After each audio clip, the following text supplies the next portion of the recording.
നല്ല നല്ല യാത്രകൾ നമ്മളെ കൂടുതൽ ഉന്മേഷവാന്മാരാക്കും. അത് നല്ല നമ്മുടെയൊക്കെ വൈബിനോട് ചേർന്ന് നിൽക്കുന്നവരോടൊപ്പമാണെന്നുണ്ടെങ്കിൽ അത് വേറെ ലെവലും ആകും. അങ്ങനെ ഒരു യാത്ര നമ്മളിപ്പോൾ പോകുന്നത് ഇടുക്കിയിലെ വാഗമണിലേക്കാണ്. പ്രത്യേകിച്ച് അവിടുത്തെ ഗ്ലാസ് ബ്രിഡ്ജ് എക്സ്പീരിയൻസ് ചെയ്യാനാണ്. നമ്മൾ പോയ സമയത്ത് നല്ല തണുപ്പും നല്ല കോട പുതഞ്ഞു കിടക്കുന്ന ഒരു അന്തരീക്ഷവുമായിരുന്നതുകൊണ്ട് തന്നെ നല്ലൊരു ഗംഭീര എക്സ്പീരിയൻസ് തന്നെ നമുക്ക് ലഭിച്ചു.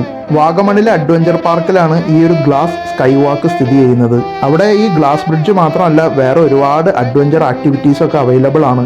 ഗ്ലാസ് ബ്രിഡ്ജിന് പുറമെ അവിടെ giant swing, free fall, sky cycling, paragliding, zip line എന്നിങ്ങനെ പലവിധ ആക്ടിവിറ്റികളുണ്ട്. ഇതിനു പുറമെ കുട്ടികൾക്കൊക്കെ വേണ്ടി ഒരുപാട് മറ്റ് പലവിധ ആക്ടിവിറ്റികളും ഇവിടെ അവൈലബിൾ ആണ്. ഇവയൊക്കെ ഉണ്ട് എന്നുണ്ടെങ്കിലും ഇവിടെ വരുന്നവരിൽ ഭൂരിഭാഗവും ഈ ഗ്ലാസ് ബ്രിഡ്ജ് എക്സ്പീരിയൻസ് ചെയ്യാൻ വേണ്ടി തന്നെയാണ് വരുന്നത്. അവിടെ അമ്മാതിരി തിരക്കാണ്. നമ്മൾ ബുക്ക് ചെയ്യാൻ തന്നെ നല്ല ക്യൂവിൽ നിൽക്കണം. അവിടെ ബുക്ക് ചെയ്യുമ്പോൾ തന്നെ നമുക്ക് അവൈലബിൾ ആയിട്ടുള്ള ടൈം സ്ലോട്ട് അവർ പറയും. ആ ഒരു സമയത്ത് വേണം നമ്മുടെ ഈ ഗ്ലാസ് ബ്രിഡ്ജിലേക്ക് എത്താൻ. പേടി കൊണ്ടാണോ എന്നറിയില്ല, ബ്രിഡ്ജിലേക്ക് കയറുന്നതിന് മുമ്പ് ആ ഗ്ലാസിൻ്റെ തിക്നെസ് ഒക്കെ ഒന്ന് പരിശോധിച്ചു.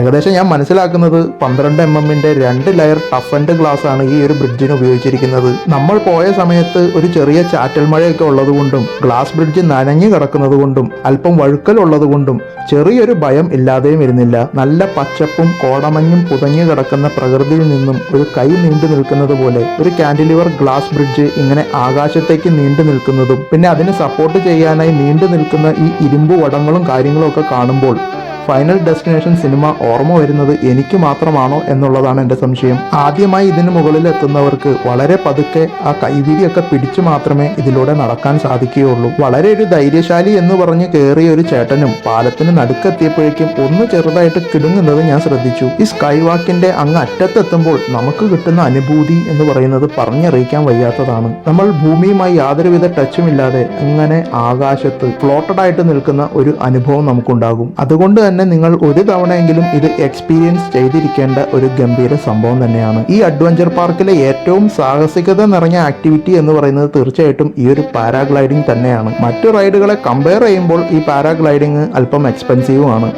ഗ്ലാസ് ബ്രിഡ്ജിൽ കയറാനായിട്ട് അത്ര വലിയ പൈസയൊന്നുമില്ല. ഒരാൾക്ക് 250 രൂപയാണ് അവർ ചാർജ് ചെയ്യുന്നത്. ഞാൻ കേട്ടത് ഇത് തുടങ്ങിയ സമയത്ത് 400-500 രൂപയുണ്ടായിരുന്നു. ഒരുപാട് പ്രതിഷേധത്തേക്ക് തുടർന്നാണ് ഇത് 250 രൂപയിലേക്ക് എത്തിച്ചത് എന്ന് ഞാൻ കേട്ടിട്ടുണ്ട്. അത് എത്രത്തോളം ശരിയാണെന്ന് എൻ്റെ ഓർമ്മയിലില്ല. വാഗമണിലെ തങ്ങൾപ്പാറയും ലേക്കുകളും മൊട്ടക്കുന്നുകളും പൈൻ ഫോറസ്റ്റും ഇവയെല്ലാം കൺസിഡർ ചെയ്യുമ്പോൾ ഒരു 2 ദിവസം മുഴുവനായിട്ടും അവിടെ സ്പെൻഡ് ചെയ്യാനുള്ള സാധനങ്ങൾ അവിടെയുണ്ട്. ഇതിലും മനോഹരമായ മറ്റൊരു യാത്രയുടെ വിശേഷവുമായി വീണ്ടും കാണാം. അപ്പോൾ ഇന്നത്തെ വീഡിയോയിൽ നമുക്ക് ഇത്രയൊക്കെ പറയാനുള്ളൂ. നമ്മുടെ വീഡിയോസ് ഇഷ്ടമാകുന്നുണ്ടെങ്കിൽ ലൈക്ക് ചെയ്യുക, ഷെയർ ചെയ്യുക. സബ്സ്ക്രൈബ് ചെയ്യാത്ത സുഹൃത്തുക്കൾ നമ്മുടെ ചാനൽ സബ്സ്ക്രൈബ് ചെയ്ത് നമ്മളെ സപ്പോർട്ട് ചെയ്യുക. അഥവാ നമ്മുടെ വീഡിയോസ് ഇഷ്ടമാകുന്നില്ലെങ്കിൽ തീർച്ചയായിട്ടും ഡിസ്ലൈക്കും ചെയ്യാവുന്നതാണ്. നിങ്ങളുടെ വിലയേറെ അഭിപ്രായങ്ങൾ നമ്മളെ കമന്റ് ബോക്സിലൂടെയും അറിയിക്കുക. Thanks for watching.